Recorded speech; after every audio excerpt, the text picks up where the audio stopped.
എനിക്ക് എൻ്റെ past relationship കഴിഞ്ഞ് കഴിഞ്ഞപ്പോൾ ഐ ഹാഡ് ഇഷ്യൂസ്. എനിക്ക് ക്ലിനിക്കലി ഞാൻ ഡിപ്രസ്ഡ് ആയിരുന്നു. അത് ഡയഗ്നോസ്ഡ് ആയിട്ടുള്ള ഇതായിരുന്നു. മറ്റേ ഡിപ്രഷൻ എന്ന് പറഞ്ഞ് വെറുതെ പറയുന്ന സാധനമല്ല, ക്ലിനിക്കലി ഡിപ്രസ്ഡ് ആയിരുന്നു. മെഡിക്കേഷൻ വേണ്ട സിറ്റുവേഷൻ ആയിരുന്നു. അപ്പോൾ ഞാൻ ഉറങ്ങുന്നേ ഉണ്ടായിരുന്നില്ല. എനിക്ക് തോന്നുന്നൊരു 1.5 മാസത്തോളം ഞാൻ ഉറങ്ങിയതേ ഇല്ല. ഡേയിലും ഉറങ്ങില്ല, ഡേയും ഉറങ്ങില്ല, നൈറ്റും ഉറങ്ങില്ല, ഫുൾ ടൈം ഓണാണ്. അപ്പൊ എന്താ ഈ ആലോചിച്ചോണ്ടിരിക്കണേ? എനിക്കും അറിയത്തില്ല. മൊത്തം നമ്പാണ്. എനിക്ക് കട്ടിലിൽ നിന്ന് എഴുന്നേക്കാൻ ബുദ്ധിമുട്ട്. പക്ഷെ ഡിപ്രഷൻ ഇത് മാത്രമല്ല. അറ്റ് ദ സെയിം ടൈം ഞാൻ ഷോസും ചെയ്യുന്നുണ്ടായിരുന്നു. ഷോസ് ചെയ്യുമ്പോൾ ഞാൻ പോയി ഒരു ഫേക്ക് ചിരിയും ഇട്ടിട്ട്. പക്ഷെ അവിടെ പ്രൊഡക്റ്റീവ് ആവാൻ പറ്റുന്നുണ്ടായിരുന്നോ? യെസ്, ചെയ്യും. കാരണം നമ്മളെ ജോലിയല്ലേ. എനിക്ക് അതും ഈ OCD ഭാഗമാണ്. ഒബ്സെഷനാണ്, പെർഫെക്ഷൻ വേണം എന്നുള്ള സാധനമാണ്. അല്ല, പക്ഷെ ഇത്ര മാസം 1.5 മാസം ഉറക്കമില്ലെങ്കിൽ അത് ഒബ്വിയസ്ലി നമ്മുടെ ബോഡിയിൽ അത് കാണിക്കുമല്ലോ. നമ്മുടെ ഫേസിലും ബോഡിയിലും നമ്മുടെ പ്രൊഡക്ടിവിറ്റിയിലും ആൾക്കാർ ചോദിച്ചിട്ടുണ്ട്. they didn't know that I was going through something എന്നുള്ളത് അവർക്ക് അറിയത്തില്ലായിരുന്നു. പക്ഷെ ഓരോ ദിവസം എൻ്റെ ഡ്രമ്മർ എന്നോട് ചോദിച്ചത്, എടി നീ കരഞ്ഞിട്ടാണോ നീ ഷോയ്ക്ക് വന്നേക്കുന്നതെന്ന് ചോദിച്ചപ്പോൾ ഞാൻ എനിക്ക് ജലദോഷം എന്ന് പറഞ്ഞു. അപ്പോൾ ഉടനെ ഇവൻ പറഞ്ഞു, നിനക്ക് എല്ലാ ദിവസവും അങ്ങ് ജലദോഷമാണല്ലേ എന്ന് പറഞ്ഞു. അപ്പൊ they were noticing. പക്ഷെ അവർക്ക് അറിയത്തില്ല അതിനുള്ളൊരു പേഴ്സണൽ റിലേഷൻഷിപ്പ് നമ്മൾ ആരും തമ്മിൽ ഉണ്ടായിരുന്നില്ല ആ സമയത്ത്. ഇപ്പോഴാണെങ്കിൽ എനിക്ക് അവരുടെ അടുത്ത് എനിക്ക് ഇച്ചിരി വിഷമമാണ് എന്ന് എനിക്ക് പറയായിരുന്നു. അന്ന് എനിക്കത് പറയാനുള്ളൊരു ഇതായിട്ടില്ല അവരുമായിട്ട്. അങ്ങനെ ആയിരുന്നു.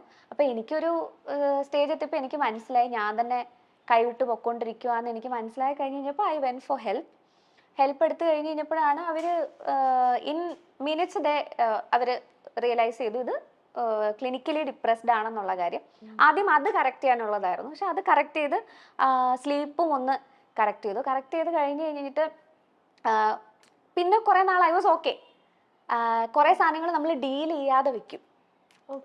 പഴയ കുറെ സാധനങ്ങൾ ഡീൽ ചെയ്യാൻ പേടിയായിട്ട് നമ്മൾ മറന്നു പോകുന്ന കുറെ കാര്യങ്ങളുണ്ടാവും. ഞാനൊക്കെ മനഃപൂർവ്വം ചില കാര്യങ്ങൾ കോൺഫ്ലിക്റ്റ് ഇല്ലാഞ്ഞിട്ടോ അല്ല, ആ കോൺഫ്ലിക്റ്റിനെ ഫേസ് ചെയ്യാനുള്ള ബുദ്ധിമുട്ട് കാരണം കോൺഷ്യസ്ലി അവോയ്ഡ് ചെയ്ത് വെച്ചിരിക്കുക കുറെ സാധനങ്ങൾ. പക്ഷെ ഇത് ഏതെങ്കിലും ഒരു ദിവസം എന്തെങ്കിലും കാര്യം കൊണ്ട് ഇത് പുറത്തു വരും. മേ ബി ആരെങ്കിലും നമ്മൾ ട്രിഗർ ചെയ്യുന്ന ഒരു വർത്തമാനമായിരിക്കാം. ഇല്ലെങ്കിൽ എൻ്റെ കാര്യത്തിൽ ഞാനൊരു പെർട്ടിക്കുലർ സിനിമ കണ്ടപ്പോഴാണ് എനിക്കിത് ട്രിഗർ ആയി കഴിഞ്ഞ് കഴിഞ്ഞപ്പോൾ നമ്മുടെ മനസ്സിനെ പ്രോപ്പറായിട്ട് ശ്രദ്ധിക്കാൻ തുടങ്ങിയില്ലെങ്കിൽ കുറച്ച് കഴിയുമ്പോൾ ഇത് ബോഡീനെ ബാധിക്കാൻ തുടങ്ങും. എൻ്റെ ബോഡീനെ ബാധിക്കാൻ തുടങ്ങി, ഫിസിക്കലി ബാധിക്കാൻ തുടങ്ങി കഴിഞ്ഞ് കഴിഞ്ഞപ്പോഴാണ് ഞാൻ രണ്ടാമത് ഹെൽപ്പ് എടുക്കാനായിട്ട് പോയത്. അപ്പോൾ അവിടെ ചെന്നപ്പോഴാണ് അവർ പറഞ്ഞത് you are dealing with general anxiety disorder. ഈ പോസ്റ്റ് ട്രോമ സ്ട്രെസ് ഡിസോർഡർ പോലത്തെ സാധനത്തിന്റെ ഭാഗമായിട്ടാണ്. ആങ്സൈറ്റി എനിക്ക് പണ്ടേ ഉണ്ട്, പക്ഷെ ട്രിഗേർഡ് ആയത് ഇപ്പോഴാണ്. കുഞ്ഞു കാര്യങ്ങൾ ആങ്സൈറ്റി ഉണ്ട്, കുഞ്ഞു കാര്യങ്ങൾ എനിക്ക് OCD ഉണ്ട്. ഇപ്പൊ OCD കുഞ്ഞിലെ ഇപ്പൊ ഈ മത്സരത്തിനൊക്കെ പോകുമ്പോൾ നമ്മൾ അന്ധവിശ്വാസം എന്ന് പറഞ്ഞ് തള്ളിക്കളഞ്ഞ കുറെ കാര്യങ്ങളുണ്ട്. ഇപ്പൊ ഒരു മത്സരത്തിന് പോകുമ്പോൾ ഒരു പെർട്ടിക്കുലർ ഡ്രസ് ഇട്ടിട്ടാ പോയിരിക്കുന്നെങ്കിൽ അന്ന് ഫസ്റ്റ് അടിച്ചു, പിന്നെ ആ സെയിം ഡ്രസ് ആയിരിക്കും സബ് ജില്ല സ്റ്റേറ്റ് എല്ലാത്തിനും ഫസ്റ്റ് കിട്ടണമല്ലോ. അപ്പൊ ആ ഡ്രസ് ഇട്ടേ പോകത്തുള്ളൂ.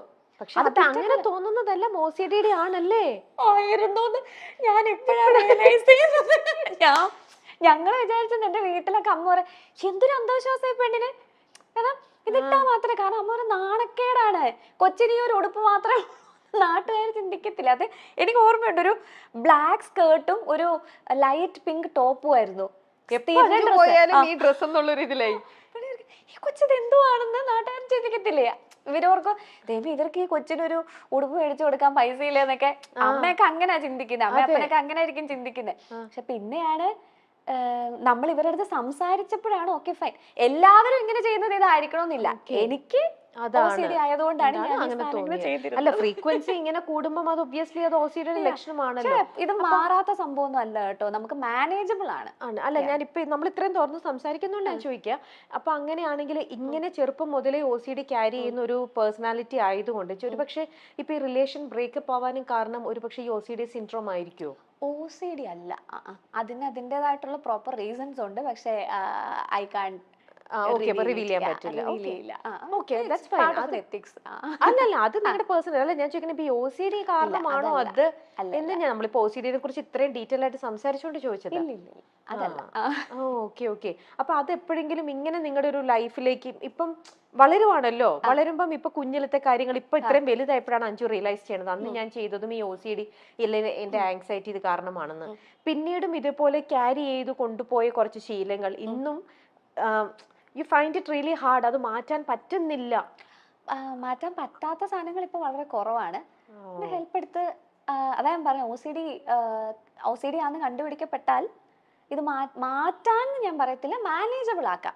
ഈവൻ ആങ്സൈറ്റിയും അങ്ങനെ തന്നെയാണ്, മാനേജബിൾ ആണ്. ഇപ്പൊ ഇതിനൊക്കെ ഒരു ഇപ്പൊ പണ്ട് കുഞ്ഞിലെ എനിക്ക് ഉണ്ടായിരുന്ന ആങ്സൈറ്റി എന്ന് വെച്ചാൽ മറ്റേ ചെറിയ സാധനമായിരിക്കും. ഇപ്പൊ ഈ പാനിക് അറ്റാക്സും കാര്യങ്ങളൊന്നും ഉണ്ടാവുന്ന സാധനം ആയിരിക്കത്തില്ല ഉണ്ടാവുന്നത്. പക്ഷെ വൺസ് ഇതൊരു ട്രോമ കഴിഞ്ഞിട്ടുള്ള സാധനം വരുമ്പോഴാണ് ഇത് ഡീലബിൾ അല്ലാത്തൊരു സാധനമാകുന്നത്. പക്ഷെ പിന്നെ അതിനെ ഐഡന്റിഫൈ ചെയ്യുക, പ്രോപ്പറായിട്ട് ഐഡന്റിഫൈ ചെയ്യാൻ, തെറപ്പിക്ക് പോവുക, അവരുടെ അഡ്വൈസ് എടുക്കുക, അതിൽ പോവാന്നുള്ളതേ ഉള്ളൂ. അഞ്ജു പൊതുവെ ഏതൊരു കാര്യത്തിലും ഭയങ്കര ഡെഡിക്കേറ്റഡ് ആണ്, അല്ലെങ്കിൽ ശരിക്കും ഇൻവെസ്റ്റ്മെന്റ് ശരിക്കും കൊടുക്കുന്നതാണ് ഫ്രം ദ ഹാർട്ട്. അത് എനിക്ക് അന്നും അറിയുന്നതിനകത്ത് എനിക്ക് പാട്ടിന്റെ ബേസിൽ എനിക്ക് അറിയുള്ളൂ. പക്ഷെ അഞ്ജുവിന്റെ ക്യാരക്ടർ അങ്ങനെയാണെന്ന് എനിക്ക് തോന്നുന്നുണ്ട്. എനിക്ക് അറിഞ്ഞുകൂടാ അത് ശരിയാണോ. ആണോ പൊതുവെ എല്ലാത്തിലും അതിൽ നിന്ന് അങ്ങനെ അഞ്ജുവിന് എന്തെങ്കിലും ഒരു ബാഡ് എക്സ്പീരിയൻസോ, അങ്ങനെ ഞാൻ ഇത്രയും ഇൻവെസ്റ്റ് ചെയ്തിട്ടും എനിക്ക് എന്തുകൊണ്ട് ഇങ്ങനെ വരുന്നു, അങ്ങനെ എപ്പോഴെങ്കിലും ലൈഫിൽ അപ്പൊ തോന്നിയിട്ടുണ്ട്? ചിന്തിക്കാത്ത മനുഷ്യരൊന്നും ഇല്ലല്ലോ, നമ്മൾ ചിന്തിക്കുകയൊക്കെ ചെയ്യും, മനുഷ്യരല്ലേ, അപ്പൊ ചിന്തിക്കുകയൊക്കെ ചെയ്യും. പക്ഷെ നമുക്ക് ഇതെല്ലാം മിസ്റ്റേക്സ് എന്നല്ലേ നമുക്ക് പഠിക്കാൻ പറ്റത്തുള്ളൂ. സോ വീണിട്ടല്ലേ നടക്കാൻ പഠിക്കത്തുള്ളൂ. അപ്പൊ അതുകൊണ്ട് അതിനെ ആ ഒരു ലേണിംഗ് എക്സ്പീരിയൻസ് ആയിട്ട് എടുക്കുക. ഇപ്പോൾ ഈ റിലേഷൻഷിപ്സ് എന്ന് പറയുമ്പോൾ ഒരു റൊമാൻറ്റിക് റിലേഷൻഷിപ്പ് മാത്രമല്ലല്ലോ, ഫ്രണ്ട്സുമായിട്ടുണ്ട്, നമുക്കൊക്കെ ഉണ്ടാവും. നമ്മൾ ചിലപ്പോൾ തെറ്റിപ്പോയേക്കുന്ന ഫ്രണ്ട്സ് ഉണ്ടാവുമായിരിക്കും. But that's okay. അതിനെ റിഗ്രറ്റ് ചെയ്യുന്നുണ്ടോ എന്ന് ചോദിച്ചാൽ ഇല്ല, കാരണം ഇതൊരു ലേണിംഗ് എക്സ്പീരിയൻസ് ആയിരുന്നു. So it's good. അപ്പൊ ഇപ്പത്തെ ഒരു റിലേഷനും ഇപ്പൊ ബ്രേക്കപ്പ് ആയതിൽ അതിലും അപ്പൊ റിഗ്രറ്റ് ചെയ്യുന്നില്ല? ഇല്ല, റിഗ്രറ്റ് ചെയ്യുന്നില്ല. It was A learning experience. And ഞാനിപ്പോൾ ഇങ്ങനെ ആവാൻ കാരണക്കാരൻ അതായിരുന്നു എന്ന് ഞാൻ പറയത്തില്ല. പക്ഷെ ഒരു പരിധി വരെ ഞാൻ ഇത്ര ഓപ്പൺ ആയത്, ഞാൻ എന്നെ തന്നെ ഞാൻ ആരാന്ന് കണ്ടുപിടിക്കാനുള്ള ജേർണിയിലേക്ക് കയറിയതിനൊക്കെ ഒരു പരിധി വരെ ആ എക്സ്പീരിയൻസ് എന്നെ അവിടെ എത്തിച്ചിട്ടുണ്ട്. പക്ഷെ നമ്മൾ ഇത്രയും ഈ പറയുന്ന പോലത്തെ ഒരു ക്യാരക്ടർ മനസ്സിലാക്കി ഇത്രയും ഇൻവെസ്റ്റ് ചെയ്തു, അവിടെയും ഇൻവെസ്റ്റ്മെന്റ് ആണല്ലേ നമ്മുടെ ലൈഫിലെ ഓരോ സ്റ്റേജിലും. അപ്പൊ അത്രയും നമ്മുടെ ഉള്ളിൽ നിന്നും നമ്മൾ ജെന്യുവൻ ആയിട്ട് 100% നമ്മൾ അവിടെ ഇൻവെസ്റ്റ് ചെയ്തപ്പോ അവിടുന്ന് നമുക്ക് ഇങ്ങനത്തെ ഒരു തോൽവിയാണ് നമ്മൾ അവിടെ ഏൽക്കുന്നത്. അപ്പൊ ആ ഒരു ഹാർട്ട് ഫീലിംഗ് എന്ന് പറയുന്നത് ശരിക്കും ഹാർട്ട് ഫീലിംഗ് ഒക്കെ ഉണ്ടെന്നേ, മനുഷ്യരല്ലേ. വിഷമം വരും, നല്ല വിഷമം ഉണ്ടായിരുന്നു, കരഞ്ഞു തീർത്തിട്ടുണ്ട് ഇഷ്ടം പോലെ. പിന്നെ ലക്കിലി ഞാനത് പ്രോപ്പർ ഹെൽപ്പോട് കൂടിയാണത് ഹാൻഡിൽ ചെയ്തത്. പ്രോപ്പർ സൈക്കാട്രിസ്റ്റ് ഉണ്ടായിരുന്നു, സൈക്കോളജിസ്റ്റ് ഉണ്ടായിരുന്നു, പ്രോപ്പറായിട്ട് തെറപ്പി എടുക്കുന്നുണ്ടായിരുന്നു. അതിനെക്കാട്ടിയും കൂടുതൽ എൻ്റെ ഫ്രണ്ട്സ്, നമുക്കൊരു സപ്പോർട്ട് സിസ്റ്റം ഉണ്ടാവുക എന്ന് പറയുന്നത് വളരെ ഇമ്പോർട്ടൻ്റ് ആയിട്ടുള്ള കാര്യമാണ്. അപ്പോൾ അങ്ങനെ ഉണ്ടായിരുന്നത് കൊണ്ട് it's not an easy way ആണെന്ന് ഞാൻ ഒരിക്കലും പറയില്ല. ഒരു ബ്രേക്കപ്പ് ആയെങ്കിലാവട്ടെ, ഒരു ഫ്രണ്ട്ഷിപ്പ് ആവുന്നതാവട്ടെ, അല്ലെങ്കിൽ ഒരു റിലേറ്റീവായിട്ട് നമ്മൾ നല്ല ടേംസിൽ ഇരുന്നിട്ട് അത് തെറ്റുന്നതാവട്ടെ, ഇതെല്ലാം നമുക്ക് മനസ്സിന് ബുദ്ധിമുട്ടുണ്ടാക്കുന്ന ഒരു കാര്യമാണ്. അതിനകത്ത് കുറച്ച് കൂടുതൽ ഉണ്ടാക്കുന്നത് ഈ ഫ്രണ്ട്ഷിപ്പും റൊമാൻറ്റിക് റിലേഷൻഷിപ്സും ആയിരിക്കും ഈ ബുദ്ധിമുട്ട് കൂടുതൽ ഉണ്ടാക്കുന്നത്. കാരണം നമ്മൾ മേ ബി നമ്മുടെ പേരൻസിനെക്കാട്ടിലും കൂടുതൽ നമ്മൾ ക്ലോസ് ആവുന്ന നമ്മുടെ പാർട്ട്ണറിന്റെ അടുത്തായിരിക്കും. ചേച്ചി ഇത്ര വർഷമായിട്ട് you are in a relationship, so you know. അപ്പോൾ ആയിരിക്കാം.